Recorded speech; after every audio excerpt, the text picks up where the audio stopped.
네,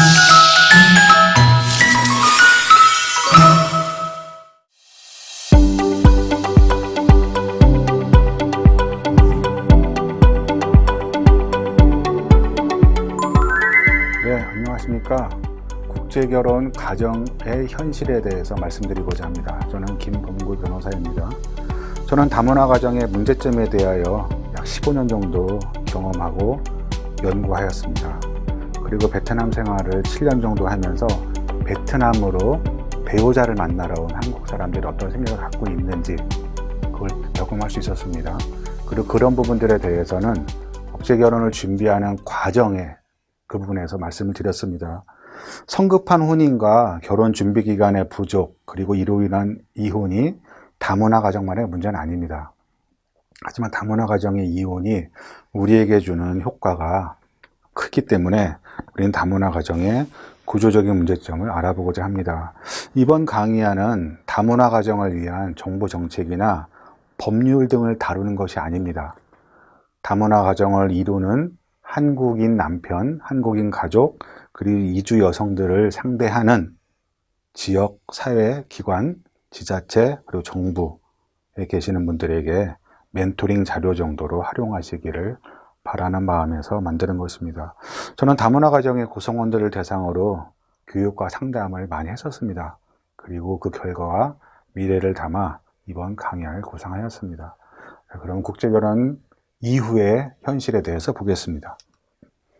혼인 계획을 세우고 혼인하는 과정까지 굉장히 빨리 진행되었습니다. 그리고 혼인을 하고 나서 이제 이주 여성은 한국인 가정에 새롭게 편입이 됩니다. 가정에 편입이 됨과 동시에 지역사회로 들어가고, 그리고 그 아동들은 학교 공동체 생활에 들어가게 됩니다. 그 아동들을 위해서 우리는 교육을 통한 가정 유지와 해체 예방을 해야 되고, 그렇지 못한 현실에 대해서 몇 가지 지적을 하고자 합니다. 지금 보시는 자료는 제가 2013년도에 다문화 가정 해체의 전조들을 정리해 본 것입니다. 아내 측이 이혼을 상담하러 왔습니다. 1위가 혼인을 계속하기 어려운 중대한 사유가 있다. 저기 다양한 것들이 있죠. 배우자가 이혼을 강요해요. 내가 사왔으니까 너랑 이제 안 살겠다, 필요 없다. 그리고 성격 차이, 저거는 다문화 가정만의 문제는 아닙니다. 제가 보기엔 저기서 중요한 게 결혼 조건의 속임, 이게 제일 중요하다고 생각합니다. 전혼 자녀와의 갈등도 다문화 가정에만 있는 건 아니죠. 물론 결혼 조건의 속임도 다문화 가정에만 있는 건 아닙니다. 근데 일부 악덕 결혼 중개 업체들이 결혼의 성사에만 급급한 나머지 서류를 허위를 만들고 그리고 위조해서 결혼시켜주는 사례가 많이 있었습니다. 2위가 가정폭력, 그리고 3위가 남편의 가출, 외도 이렇습니다. 저 2위, 3위, 4위는 모두 배우자를 대등한 인격체를 보지 않기 때문에 생긴 것이죠. 2013년은 저랬습니다. 그러면 어떻게 바뀌었냐면 보시죠. 2020년이 이렇게 바뀌었습니다. 아내 측이 이혼을 상담하러 온 사유입니다. 1위가 남편의 폭력. 앞에 지랑 보시면은 저기는 2위류가 있죠. 2013년에는 2위 가정폭력인데 2020년에 1위가 됐습니다. 물론 저 폭력이라는 게 반드시 몸을 때리거나 흉기를 집어던지는 것만이 폭력은 아닙니다. 언어 폭력도 폭력이고 정서적인 폭력도 폭력입니다. 그래서 저 폭력의 범위가 어디까지인지에 대해서는 우리가 더 깊은 자료를 통해서 연구해야 되겠지만, 우리가 보고자 하는 건 지금 저게 아닌 거죠. 왜 이혼을 상담하러 왔는지에 대해서 매매혼이 가져온 결과라는 걸 말씀드리고 싶은 거죠. 1위가 남편의 폭력, 2위가 혼인을 계속하기 어려운 중대한 사유였는데 앞에 이제는 1, 2가 바뀌어 있죠. 아까 제가 말씀드렸어요. 혼인 간의 왜곡이 모든 걸 다 야기한 겁니다. 그래서 저는 복교육을 통해서 결혼 준비 과정이나 결혼한 이후에 있는 기혼자에게도 혼인 간에, 진정한 혼인 간에 내재화가 중요하다고 말씀드리는 거죠. 그리고 3위가 남편의 가출. 7년 전이나 지금이나 별 차이가 없습니다. 여러분들은 1위의 사유가 뭐다, 몇 프로다 이런 걸 외우시려고 말씀드리는 게 아닙니다. 여기 나와 있는 1, 2, 3위가 모두 결혼 준비 기간에 준비 기간 부족, 그리고 상대방 문화의 이해에 대한 노력 부족, 그리고 혼인관이 잘못되어 있었기 때문에 나온 그 결과라는 것만 아시라는 얘기입니다. 그러면 이제 남편 측의 이혼 상담 사유를 보죠.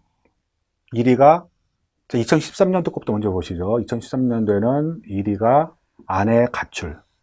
저 당시에도 일부 나쁜 배우자들이 있었죠. 한국에 와서 가출하려고, 한국에 와서 일을 하려고, 그리고 한국에 와서 자기가 현지에서 사귀었던 남자랑 결혼하려고 했던 여자들이 있었어요. 그리고 2위가 기타 혼인을 계속하기 어려운 사유. 2020년 이렇게 바뀌었습니다. 순서만 바뀌었죠. 물론 기타 혼인을 계속하기 어려운 중대한 사유에 뭐가 들어있는지는 더 연구를 해봐야 되지만 우리는 제가 드리고자 하는 말씀 이겁니다. 10년 전에 비해서 지금 나쁜 아내들이 늘어났어요. 10년 전, 10년, 15년 전에 다문화가정 뉴스는 남편이 아내 때리고 생활비 안 주고 쫓아내는 경우가 태반이었습니다.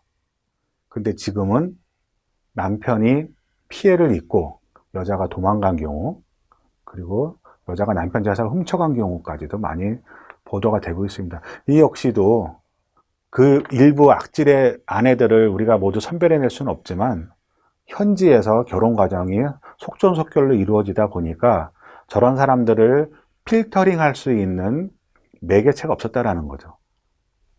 그래서 저는 10년 전에 베트남 현지에서 한국으로 이주를 결심한 여성들을 교육시켜주는 기관이 3개 내지 5개라는 얘기를 뉴스를 접하고 한번 건의를 했습니다. 이 기관을 늘려야 된다.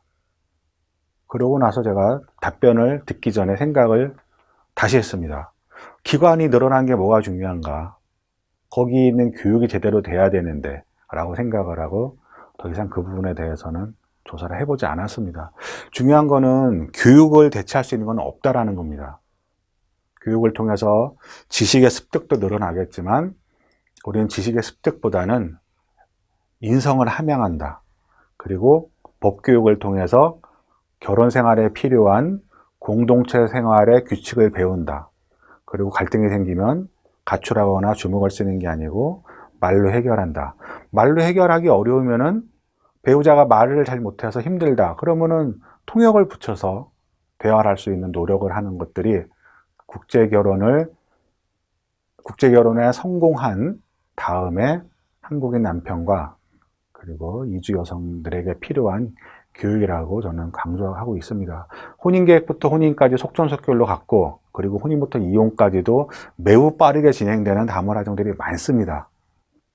다문화 가정의 이혼이 우리한테 얼마나 중요할지, 물론 저도 한국인 가정이 더 많이 있고 한국인 가정의 이혼 더 중요하다고 생각합니다. 하지만 우리가 다문화 가정에 한국 국적을 주고, 그리고 한국 학교에 입학시키고, 그리고 한국인으로 잘 자라게끔 얘기하면서 정말 중요한 본질적인 교육에 대해서는 별로 신경 쓰지 못하고 있다는 현실이 참 안타깝습니다.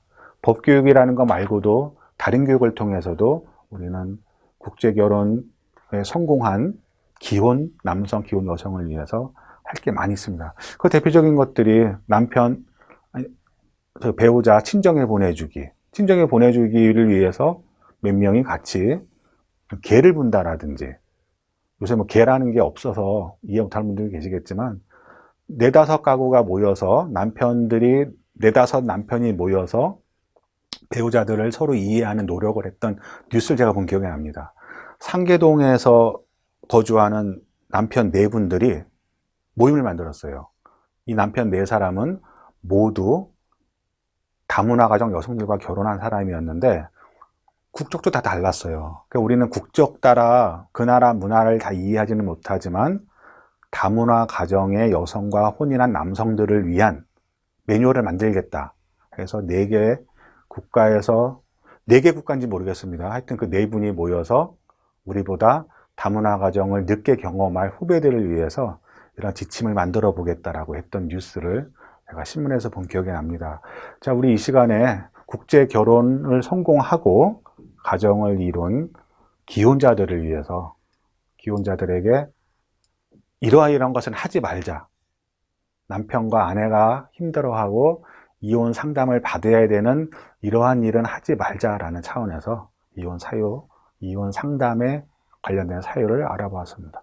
예.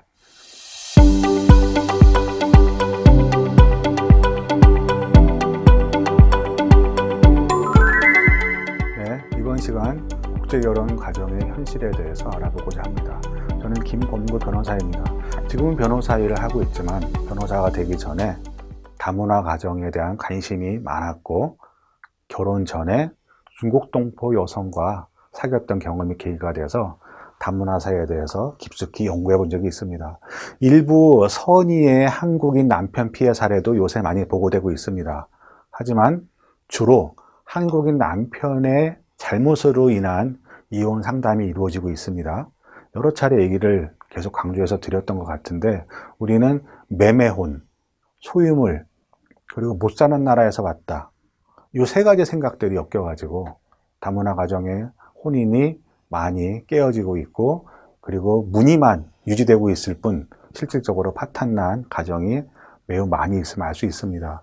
한국인 가정의 이혼도 신경 써야 되는데 이런 것까지 해야 되냐라고 하시는 분들도 물론 계십니다. 하지만 한국인 가정이 이혼되었을 때하고 다문화 가정이 이혼하였을 때 폭풍, 후발적인 효과는 많이 다릅니다. 그래서 저는 이번 시간을 통해서 국제결혼 가정이 이러이러한 이혼 상담 사유에 고생하고 있다라는 말씀을 드리고자 이런 페이지를 만들어 봤습니다. 대다수는 아내를 소유물로 여기고 대화보다는 폭력이나 가출 등의 방법으로 가정 유지를 소홀히 한다.